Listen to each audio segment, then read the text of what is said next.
আমাদের লক্ষ্মী, আমার ডান হাত না, আমাদের ফুল ফ্যামিলির ডান হাত। ও ছাড়া আমরা সবাই অচল। লক্ষ্মী খুব সুন্দর চাউমিন করে, আজকেও চাউমিন করছে। লক্ষ্মী সব রান্নাই খুব ভালো রান্না করে। হ্যাঁ, এটা হচ্ছে হাক্কা নুডলস।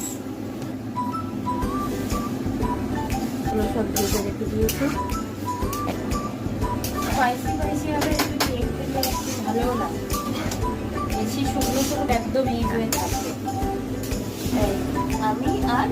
আমি কিছু করিনি। না বৌদি করেছে। আমি যা টোকারি একটুখানি এসে নাচতে পারে না, বৌদির হাতটা ব্যথা, ওই জন্য আমি একটু নেড়ে দিচ্ছি। ওটাই তো আসল ফিনিশিং টাচটাই তো আসল। সুন্দর হয়েছে। ওই শুধু নুডলস গুলো খাওয়া যাবে, কিছু না দিলে একটা অল্প টেস্ট এসে গেছে। বললাম না, লক্ষ্মী শুধু ফোনটা দিয়ে নাড়া রবি ক্যাপসিকাম ভেজে অল্প একটু রাখা হয়েছিল। আমাদের ভালো লাগলে বাড়িতে বানিয়ে দিচ্ছি।